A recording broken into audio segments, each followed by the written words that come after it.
If you're like me, you've already been thinking about your Thanksgiving dinner for several weeks. Now it's time to start thinking about what wines you plan to serve. Historically, Beaujolais Nouveau was released on the Thursday before Thanksgiving as a French reminder that they wanted to participate in our Thanksgiving holiday as well.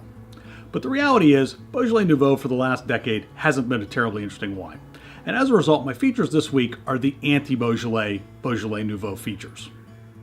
My primary pick for this week is a Beaujolais produced by the Albert Bichot estate out of Burgundy from their property in Beaujolais called Chateau de Jarnu. It's a great example of what real Beaujolais is. It's got a haunting note of strawberry and raspberry with a little bit of cherry, a little dried leaf, and a little bit of tea. It's a beautiful wine, it's grapey, it's soft, it's got easy tannins, perfect for Thanksgiving dinner. So if my idea for Beaujolais intrigues you, but you want to see what's the next step up, then you want to look at the wines that come from the crus or the specific villages within Beaujolais that are designated as particularly high quality.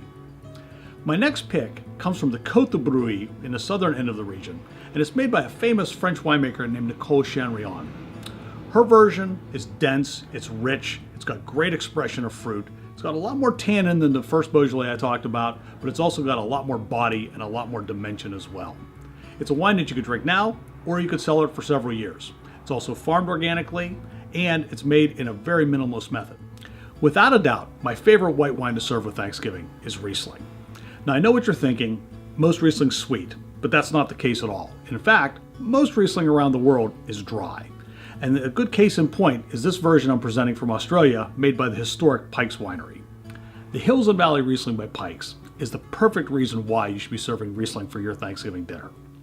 It's got a haunting nose of nectarine, apricot, lemon, with a green apple crunch at the finish that finishes completely dry. It's the perfect wine to complement turkey, ham, mashed potatoes, or my favorite, maple glazed Brussels sprouts. So if you're interested in shaking up your Thanksgiving dinner and serving something totally different this year, I'd encourage you to stop by your local Tim's Wine Market and try these wines this weekend. Enjoy.